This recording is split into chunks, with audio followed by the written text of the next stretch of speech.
Bismillahirrahmanirrahim. Assalamualaikum warahmatullahi wabarakatuh. Waalaikumsalam.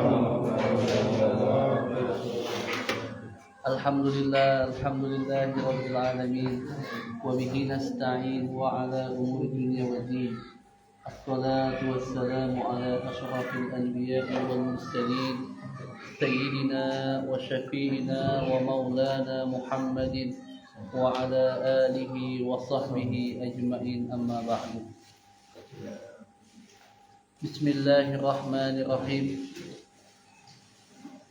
Subhanaka la ilma lana illa ma 'allamtana innaka antal alimul hakim. Rabbi shrah lana sudurana wa yassir lana umurana wahlul 'uqdatam min alsinatina yafqahu lana aqwalana. Rabbana zidna ilman warzuqna fahman. Allahumma arinal haqqa haqqan warzuqna ittiba'ah wa arinal batila batila warzuqna ijtinabah. Rabbana zidna ilman warzuqna fahman bijahi sayyidina Mustafa, amin amin ya rabbal alamin. Bapak-bapak, ibu-ibu, masyarakat Bikang yang sama-sama kami hormati, kami cintai, alhamdulillahirabbil alamin. Pengajian kita semakin ramai, minimal semakin ramai piringnya. Ramai kan piringnya, biasanya lotak. Ya. Kita syukuri alhamdulillah. Itu berarti rezeki kita bertambah daripada setahun sebelumnya. Sepi kan? Sepi, nggak ada yang nyiapin makanan. Sebelum kita mengaji, marilah kita sama-sama baca surah Fatihah. Kita hadiahkan kepada guru-guru kita, para muallimin kita, asatiz dan asatizah kita, dan juga kita doakan orang tua kita yang telah meninggal dunia. Mudah-mudahan semuanya diampuni oleh Allah Subhanahu wa taala, diangkat derajatnya, dan segala dosa dan khilafnya Allah hapuskan, dan kuburannya Allah jadikan kuburan yang raudhah min riyadil jannah. Kemudian Allah luaskan kuburannya, Allah terangi kuburnya. Annallaha karim yu'idu alaina min barakatihim wa ulumihim wa anwarihim wa asrarihim wa nafahatihim wa karamatihim fid dini wad dunya wal akhirah. Summa ila hadratin nabi Mustafa Rasulillah sallallahu alaihi wasallam, summa ila syekhul muallif hadaini alkitab. Syai'ulillahi lana wa lahumul fatihah. A'udzu billahi minasy syaithanir rajim. Bismillahirrahmanirrahim. Alhamdulillahi rabbil alamin. Arrahmanir rahim. Maliki yaumiddin. Iyyaka na'budu wa iyyaka nasta'in. Ihdinas siratal mustaqim. Siratal ladzina an'amta 'alaihim ghairil maghdubi 'alaihim waladdallin. Amin. Wa qala al-musannif rahimahullahu ta'ala, babul ilmi, bab tentang ilmu. Kemarin kita sudah mendengar firman Allah Subhanahu wa taala, yarfa'illahu allazina amanu minkum wallazina utul ilma darajat. Allah mengangkat sebagian daripada yang beriman.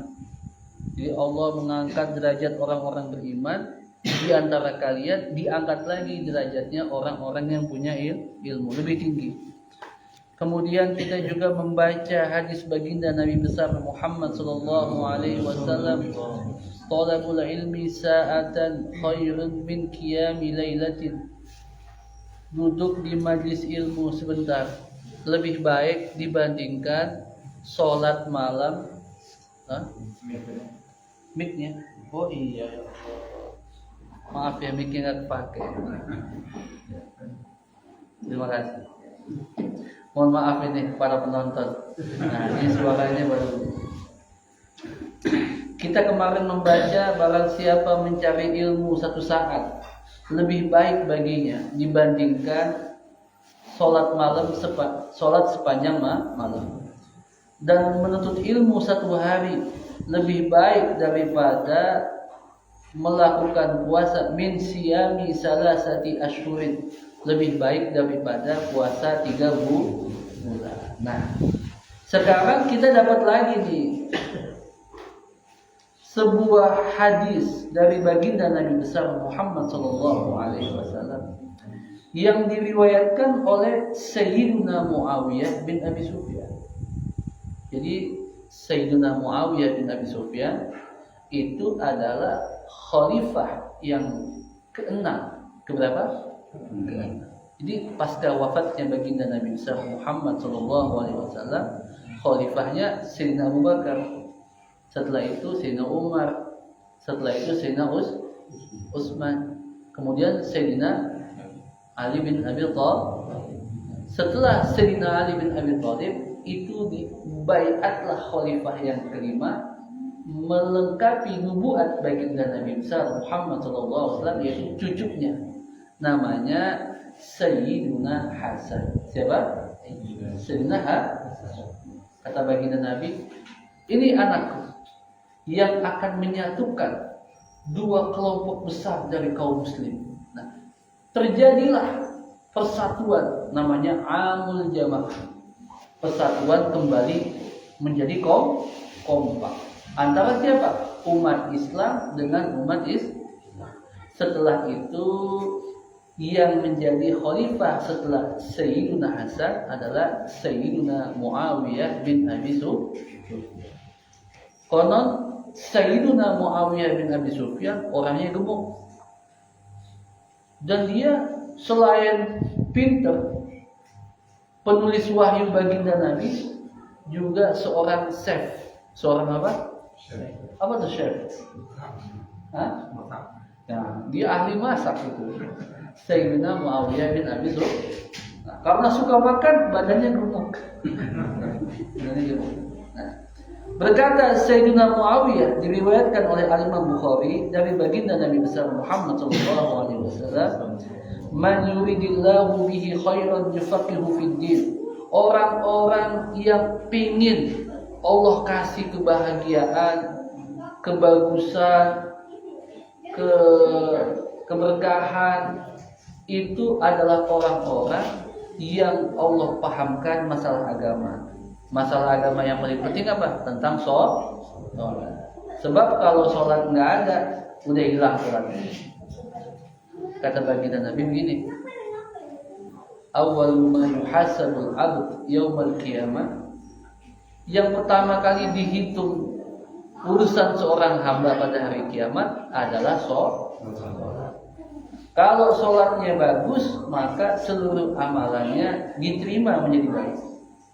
Kalau sholatnya bermasalah, maka seluruh amalannya juga bermasalah. Pokoknya kita ini tentang sholat wajib jangan sampai ditinggalkan.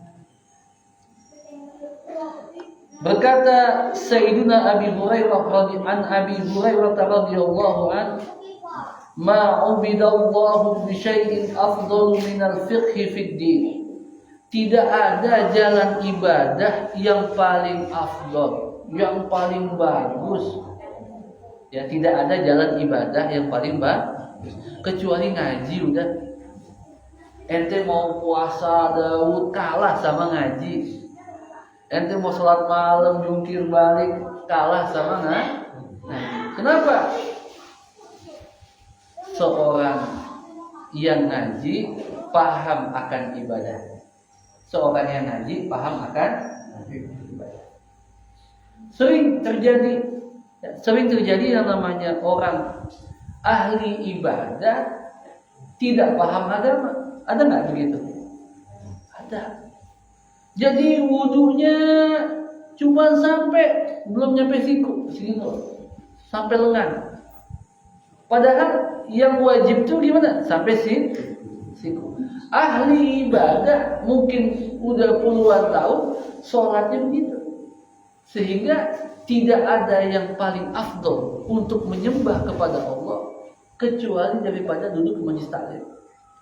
Sebab dengan duduk di majlis taklim orang menjadi tersinari dengan ilmu, dia paham akan ilmu itu. Tapi kalau seandainya dia ibadah, dia nggak tahu, dia pulang ke rumah bergaul sama istri, nggak tahu mandi wajib, ibadah, gitu. Ada potensi ibadahnya tidak diterima. Ya kan kita sering melihat, sering mendengar seorang yang ibadah, ahli ibadah lagi sholat, sama ada orang alim lagi tidur. Nah, itu setan lebih takut sama orang alim lagi tidur dibanding sama orang yang ahli ibadah lagi ibadah. Parahnya lagi, orang kalau udah ahli ibadah terus dia udah tua, merasa tahu agama. Ini menjadi musibah gitu di mana-mana. Akhirnya apa? Mengadopsi atau mensunnahkan sesuatu yang melanggar ketentuan agama. Itu ya, na'udzubillah. Wala faqihun wahidun asyaddu 'ala syaitan min alfi 'abidin. Satu orang yang ahli agama lebih susah untuk dikalahkan sama setan dibandingkan 1000 ahli ibadah. Satu faqih. Likulli syai'in imadun wa imadu hadzal dinil fiqh. Sesungguhnya segala sesuatu itu punya tiang penyangga, dan tiang penyangga agama ini adalah ilmu fikih. Kan? Subhanallah, ini yang piring ya. Berdetak terus bagaikan jarum-jam. Ada yang bunyi apa itu? Apa itu? Salah, nangka. Oh, nangka. Enggak sekalian dulu ya. Ada yang punya kebun durian sini. Makasih banyak ya Pak.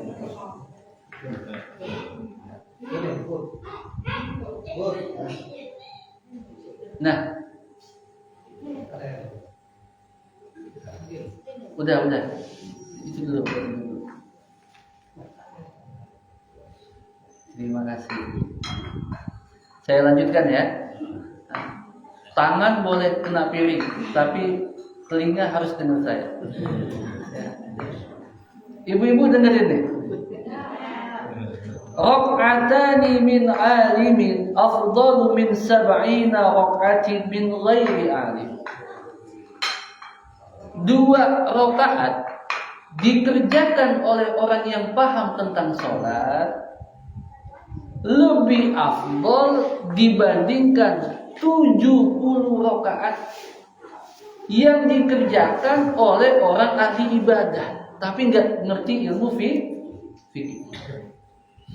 Saya ulangi lagi, 2 rakaat bagi kita yang ngerti tentang fikih, gimana caranya wudu, apa syarat wajib sholat, apa syarat sah sholat, apa rukun-rukun sholat, ya, apa itu sunnah sholat, sunnah sebelum sholat, sunnah di tengah sholat, sunnah setelah sholat, bagaimana sunnahnya berpakaian, sunnahnya pakai sorban itu sunnah, dikuatkan itu. Jadi orang yang pakai sorban sholatnya sama nggak pakai sorban sholatnya beda jauh, ya, beda jauh tingkatannya. Sehingga 2 rakaat dilakukan oleh orang yang ngerti fikih lebih baik dibandingkan 70 rakaat yang dilakukan oleh orang yang ahli ibadah.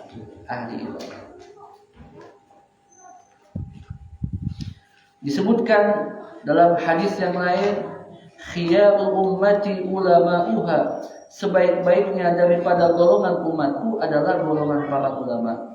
Wa khairul ulama'iha ruhama'uha, sebaik-baiknya di antara ulama, sebaik-baiknya umatku para ulamanya. Di antara ulama yang paling baik adalah ulama tetapi sayang umat. Ulama tapi sayang Ini kayak Ustaz Suhamani, ulama sayang umat. Ngeruqyah nggak pernah kasih tarif, ya, nggak pernah apa ngasih tarif, nggak dikasih serah, ya. Yang penting sudah membantu sesama manusia. 2 Di antara para ulama yang paling baik adalah ulama waruhama, ulama yang hatinya itu nggak pengen mengeksploitasi, kira-kira itu, nggak pengen mengeksploitasi tentang uang dari jamaahnya. Melihat jamaah itu memang perlu dibantu. Ngajar ya memang karena lillahi ta'ala. Allah tuh menggerakkan semua karena supaya agama ini tetap eksis, sehingga dia tidak meminta balasan kecuali dari Allah. Wa inna Allah ta'ala la yaghfiru lil 'alimi 40 dzanban qabla an yaghfira lil jahili dzanban wahida. Sesungguhnya Allah gampang untuk mengampuni dosa seorang alim 40 dosa dibandingkan dosanya orang yang bodoh. Ala wa innal 'alima rahim yaji'u yaumal qiyamati wa inna nurahu qad adha'a yamsi fihi ma bainal masyriqi wal maghrib kama yudhi'ul kawkabud duri. Sesungguhnya orang yang alim, kita nih orang alim misalnya, udah ngerti sebagian daripada perkara agama. Kita udah ke masjid, kemudian sampai di rumah kita jadi orang yang penuh kasih sayang kepada siapa? Kepada tetangga, kepada istri khusus, kepada anak. Nah, orang yang seperti ini adalah nanti dibangkitkan pada hari kiamat dan dari dirinya itu memancar sinar yang menerangi belahan timur sampai belahan barat. Makanya punya hati ya harus apa? Sayang sama orang lah. Sayang sama umat itu siapa? Ya tetangga kita tuh umat kita. Umat itu siapa? Ya istri kita tuh pengikut kita. Anak kita yang udah diamanahkan, teman kita. Jangan tuh pokoknya jangan ditipu, jangan dipelicu, apa bahasa Bapak? Ya pokoknya jangan dikecoh lah, jangan digocet tuh orang-orang ya. Ya kita bermuamalah dengan sesama kita apa adanya. Ya satu lagi,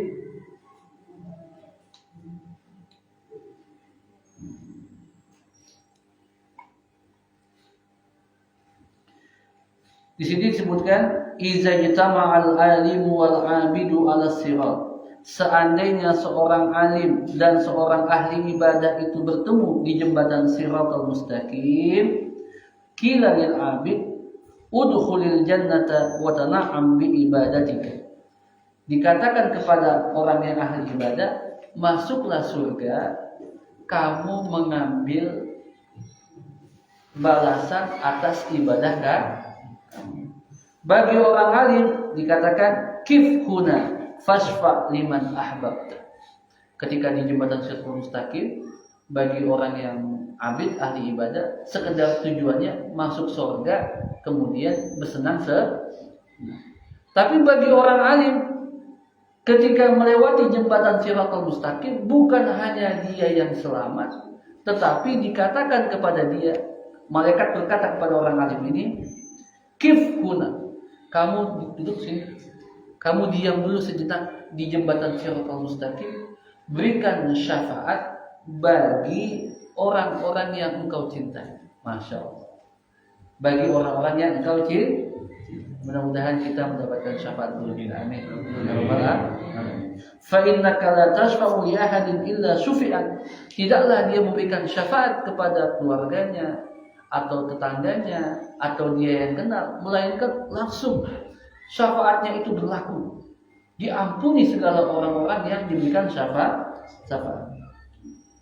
Faqama maqamal anbiya, maka orang alim pada hari kiamat kelak dengan ilmunya disandingkan dengan para nabi.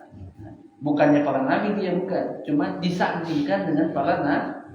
Senang nggak kita disandingkan dengan para nabi? Disandingkan sama siapa kita senang sih? Disandingkan sama istri aja itu senang banget ya. Ya di pengantin dulu untuk bersanding bagaikan Raja sehari Pak ya. Gimana Pak? Raja sehari enak nggak? Enak nggak?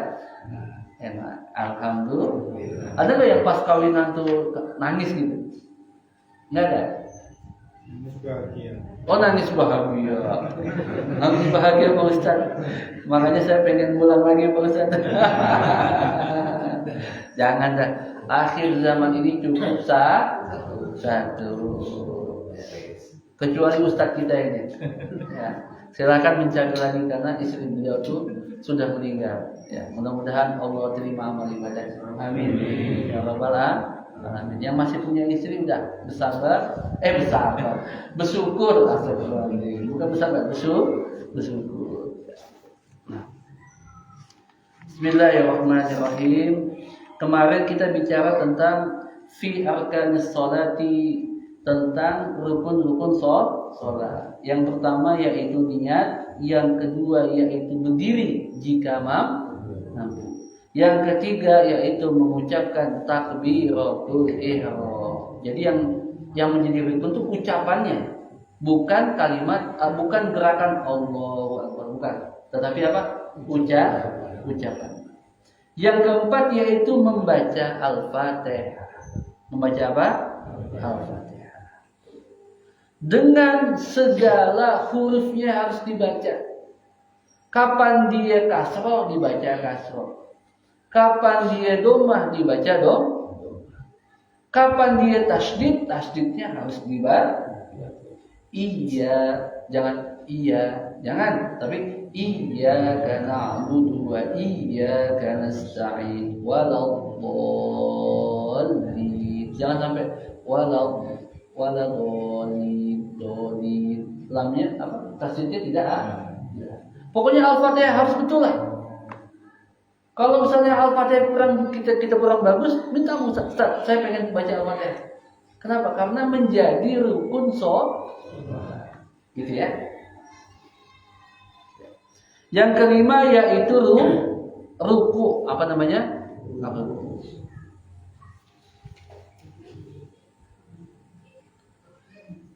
Yadaihi wa rukbatayhi an yanhani bi ghairi inkhinas qadra bulughi rahatayhi rukbatayhi walau arada wada'uhuma alaihima. Jadi yang namanya ruku itu adalah menempatkan apa namanya? Ini nih telapak tangan pada apa namanya? Pada tulang tempurung lutut.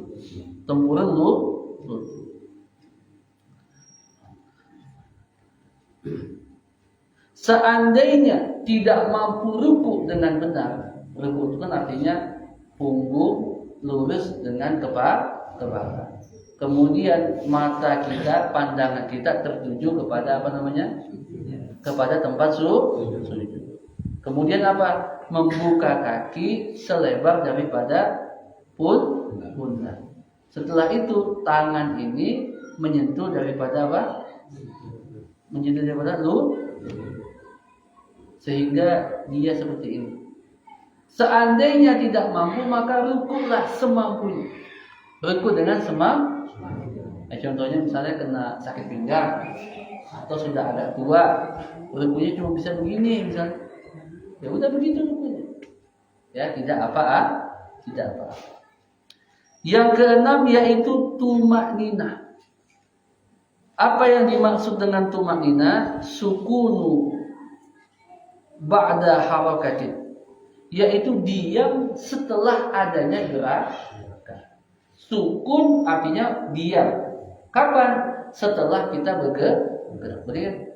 Allahu Akbar. Ketika kita ruku harus diam sejenak. Harus apa? Diam sejenak.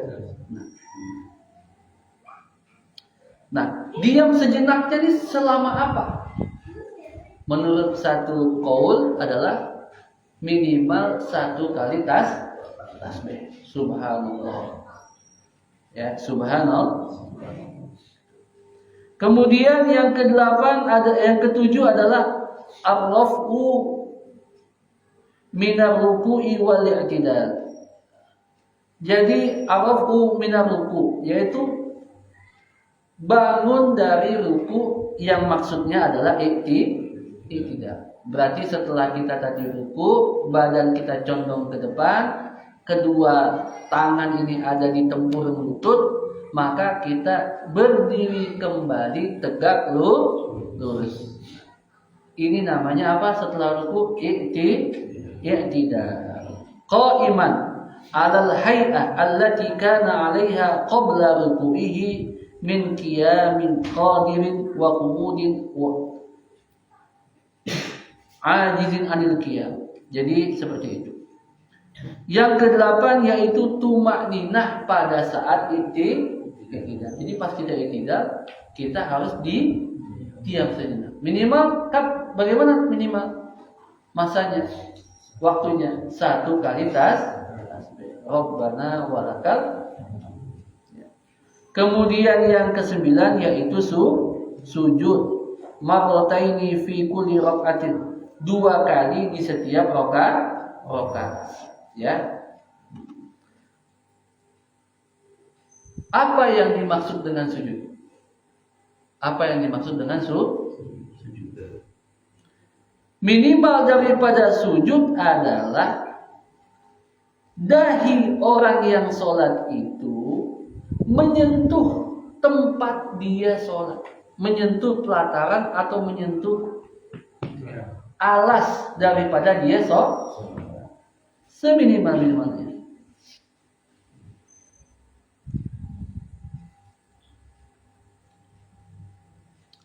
Sedangkan sujud yang paling sempurna adalah dia melakukannya dengan takbir tanpa mengangkat kedua tangan. Jadi ketika kita habis i'tidal, kita kan Allahu Akbar, itu tidak lagi mengangkat kedua tangan.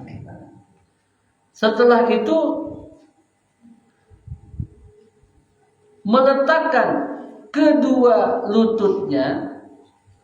Setelah lututnya turun, kemudian kedua tangannya, setelah tangannya kena lantai, maka meletakkan dahinya. Di mana? Di tempat sholat.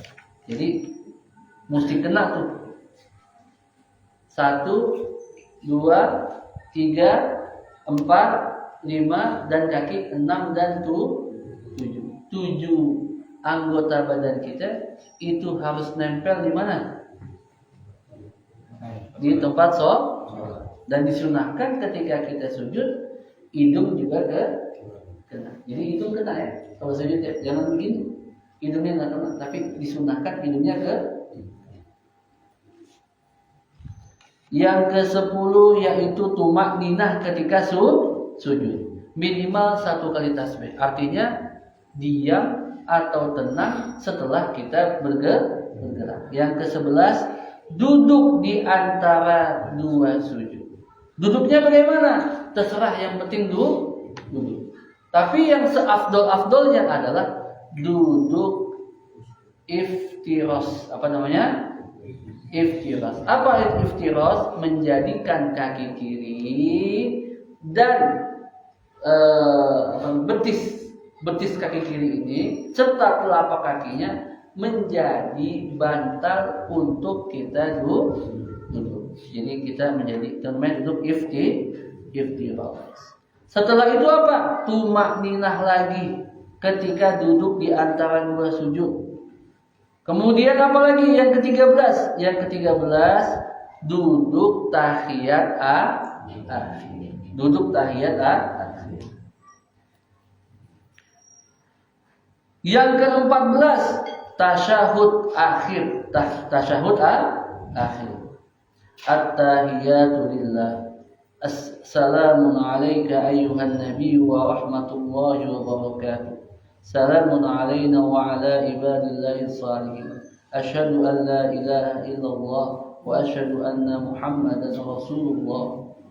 Tapi yang paling benar atau yang paling sempurna adalah at-tahiyyatul mubarakatus shalawatut thayyibatu lillah. Itu wajib dibaca.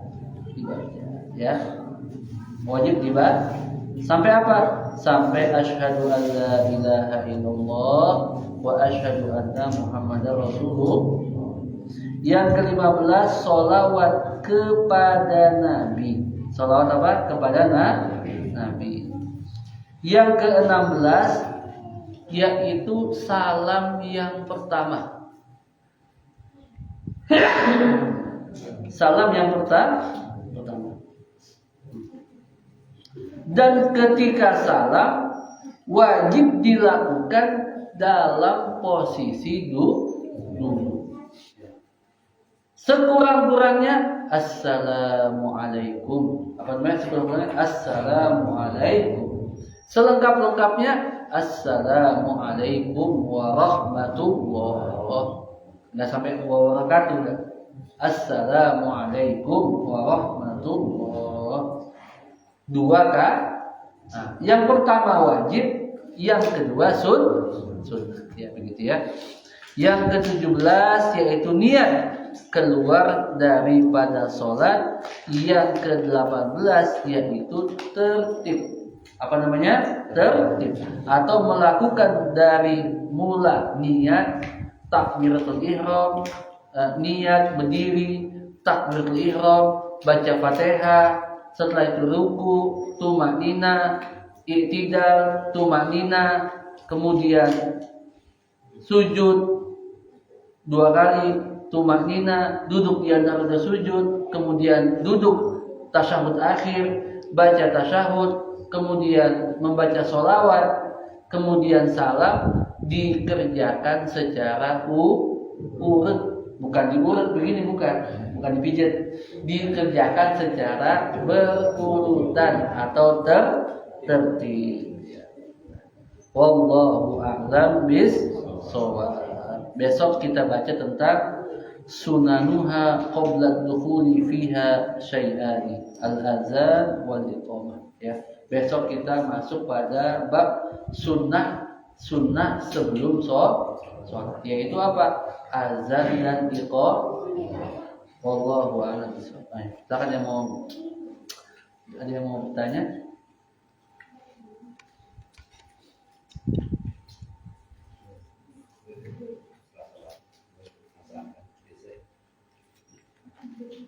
Ada yang mau tanya?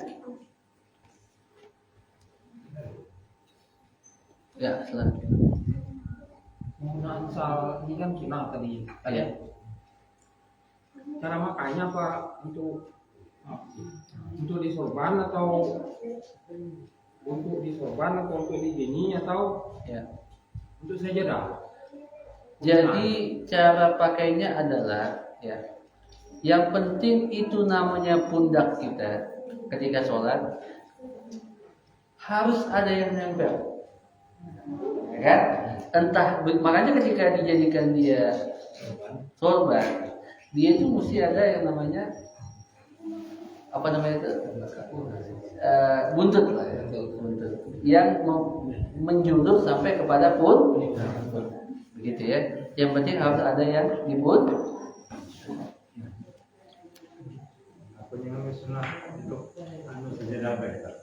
Ya, kalau begitu yang di bawah yang mampu sudah.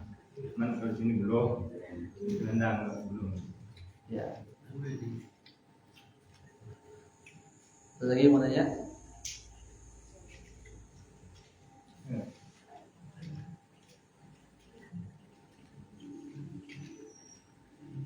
Sudah?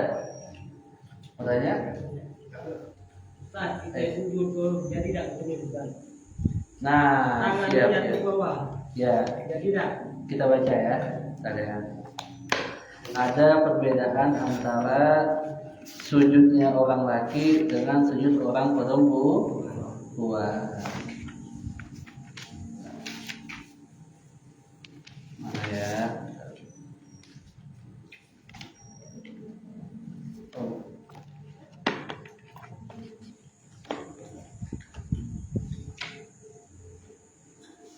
Oke. Faslun fi umurin tukhalifu fiha al-mar'atu ar-rajula fi shalah. Tentang apa-apa saja, perihal apa saja yang menjadi perbedaan atau menyelisihi cara sholatnya perempuan dengan laki-laki. Nah, yang pertama ya. Wal mar'atu tukhalifu rajula fi khamsati asya. Perempuan itu cara sholatnya berbeda dalam 5 hal dibandingkan laki-laki. Yang pertama, laki-laki itu membuka daripada lengan dan tangannya ini, lengan otot dan lengan sini ini dibuka menjauhi badan. Itu namanya laki-laki. Sholatnya cara laki-laki. Atau menjauhkan apa namanya? Ketiak lah ya. Ketiak itu dibuka sehingga dia menjauhkan tangan daripada samping badan. Itu yang pertama. Gitu. Yang kedua, mengangkat perutnya. Itu perut diangkat sampai tidak ketika sujud, sampai perut ini tidak nempel kepada paha. Coba sujud. Sering kan nempel atau nggak nempel? Nah, harusnya ketika sujud itu kita lebih gagah. Ya, kalau misalnya kita gagah itu akhirnya apa? Ini perut ini nggak nempel daripada paha. Itu yang kedua. Yang ketiga, ketika sholat di waktu yang disunahkan untuk mengangkat suara, laki-laki ngangkat suara. Contohnya apa? Sholat maghrib, isya, dan subuh. Bagi laki-laki, sholat berjamaah, angkat suara imamnya. Sholat sendiri, kita juga angkat suara. Gitu.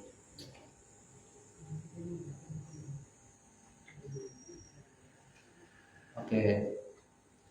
Yang keempat, iza nabaha ay asabahu syai' fi shalah sabbaha. Kalau seandainya ada kekurangan, kelupaan sesuatu yang pengen kita pengen kita tegur kepada imam, ya, kita pengen tegur imam, maka ngucapin subhanallah. Yang kelima, aurat laki-laki ada di antara pusar sampai dengan lutut. Itu wajib ditutup ketika sholat. Ya. Oke. Nah, jadi kalau laki-laki harus timbul. Perempuan kebalikannya. Perempuan gimana? Kalau tangan ditutup dirapatkan. Satu. Yang kedua, perutnya ketika sujud nempel dengan paha. Yang ketiga, ketika sholat di waktu-waktu jahar, maghrib, isya, subuh, maka suaranya itu tetap diperkecil. Yang keempat itu seandainya perempuan ini pengen ngasih tahu imam atau ngasih tahu tentang kesalahan imam, itu bukan dengan mengucapin subhanallah, tetapi dengan tasbih. Dengan apa? Dengan menepuk. Yang kelima adalah semua daripada badan wanita adalah aurat kecuali wajah, bukan kepala. Kalau kepala berarti, tapi wajah dan telapak tangan, ya.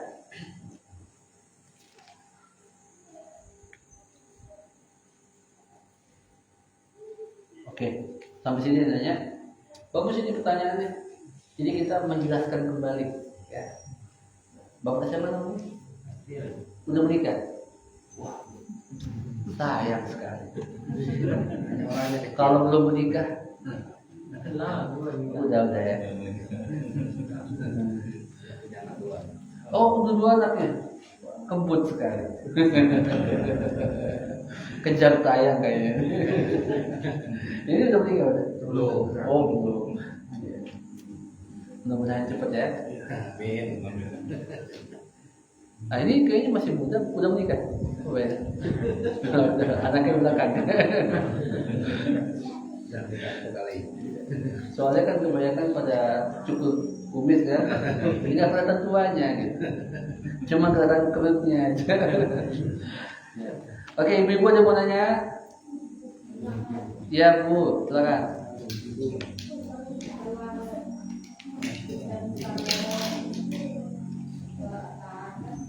Apa? Asal.